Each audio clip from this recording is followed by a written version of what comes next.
Hello and welcome to my second devlog number 2. Real quick before I get into the video, if you're new here, I'm Clemonades. I make a lot of game jam games and I'm currently working on my first official released game. It's a tiny little roguelite inspired by Downwell, only you go up instead. If you want to know more, you can go back and watch the first devlog. So it's been about a week and I have made a bunch of progress on the game. Honestly, more than I expected to be able to make in a week. Also, holy crap, you guys. I expected maybe 20 views. I got a bunch of views and a bunch of comments, and so thanks everyone that took the time out of their day to watch the video and, you know, leave a like or comment. I'm blown away by the amount of interest in my little game. So anyway, I've done a lot of stuff in the last week. What have I done? Let's get into it.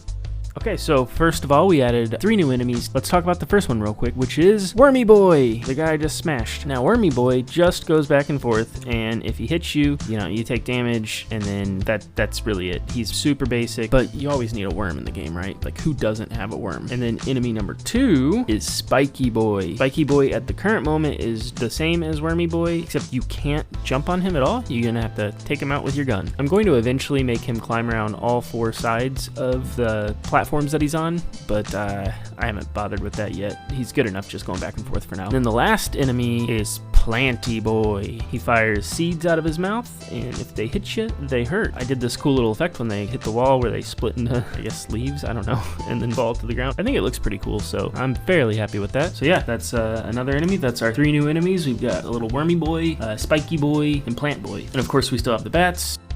I also updated the wall slide animation, so when you slide against the walls, you have a gun arm, sort of like Mega Man, and then when you run out of energy, it just goes back to a regular hand, and you start to slide down the wall. I'm still probably gonna make it so you slide way faster down this wall, and basically you can't be on it if you don't have energy, but that's for some other time.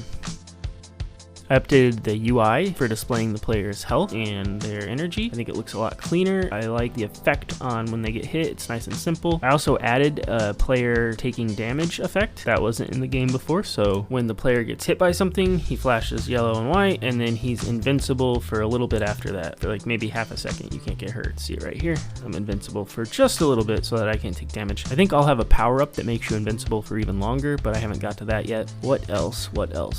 Power-ups.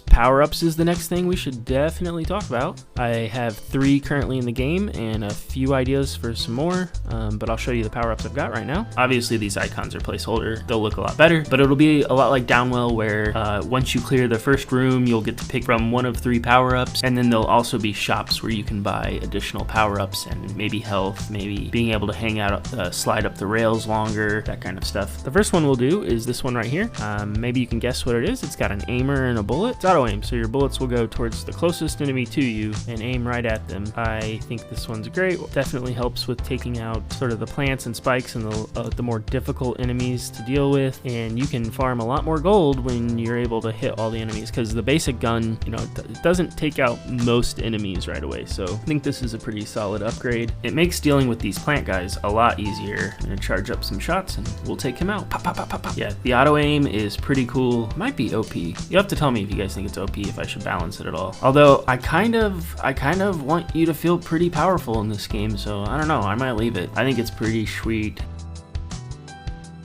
Alright, upgrade number 2 is the gold icon with a little magnet. We'll do that one next. That one is, ta-da! Coins come to you. You don't have to collect them. Everyone loves this, right? This is another one I think is going to be really useful, because there will be a shop where you can upgrade your weapons, your health, how long you can stay on the walls, that type of stuff. So I think this is going to be super useful for that. You don't have to go hunt down all the coins, and you can get a lot of upgrades pretty easily. Yeah, so for the lazy player, you might want auto aim and coins come to you, and then you can just really focus on sliding up the walls, if that sounds fun to you. I'm hoping that this game can, with the different abilities, be played in a lot of different ways. And then the final upgrade that I have right now is Triple Shot, which I think speaks for itself. It is awesome. It can clear about half of the room pretty easily. I might need to balance this one a little more, like make the bullets not travel quite as far or something, because whatever wall you're on, you can take out about half of the room. Yeah, this is a good spot where I can show that. Like, you just You just take out everything in your path. It's pretty strong. It might be too strong. So yeah, I might have to nerf the range on that or the fire rate or something. Let me know what you guys think, if it's too OP or if you think any of them are too OP. Also, if you've got any other suggestions for more upgrades, like I said, I'm going to do another one where you get longer invincibility frames, abilities to slide on the walls longer, that kind of stuff. You guys tell me in the comments, does this seem unfair that you can hide behind this thing and you might not see bullets or enemies hit you?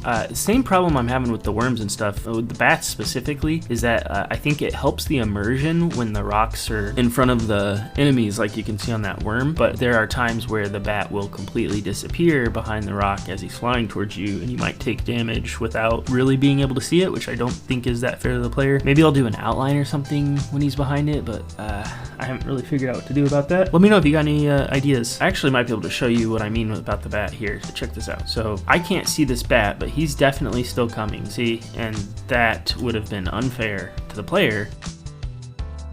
So yeah, I think that's about it for this devlog. Some of you in the comments had some amazing ideas, like Tumor, if I'm saying your name wrong, I'm sorry, but I think it's supposed to be Tumor, has an awesome idea about a plot for the story. So I might have to hire them to do the writing for the game. I don't have a budget, I can't hire anyone, I'm sorry. And then Taylorhead had all kinds of good ideas. He had an idea for a boss fight that you could climb on top of and jump on its head. That's great. But the idea I liked the most that he had was some sort of enemy that was hollow that you had to slide up into and then come out the top. I've added it to the list of things to potentially do to the game, but I gotta think about how the heck I'm gonna make that work first. It's not as simple as some of the current enemies I have. Also, shout out to Gamedev Journey. He did a video Friday featuring me, and I think that drove quite a bit of traffic to me too, so big shout out to him. You guys should all go check out his channel if you can. That was really awesome of him. But yeah, that's about it for this devlog. We had 3 new enemies,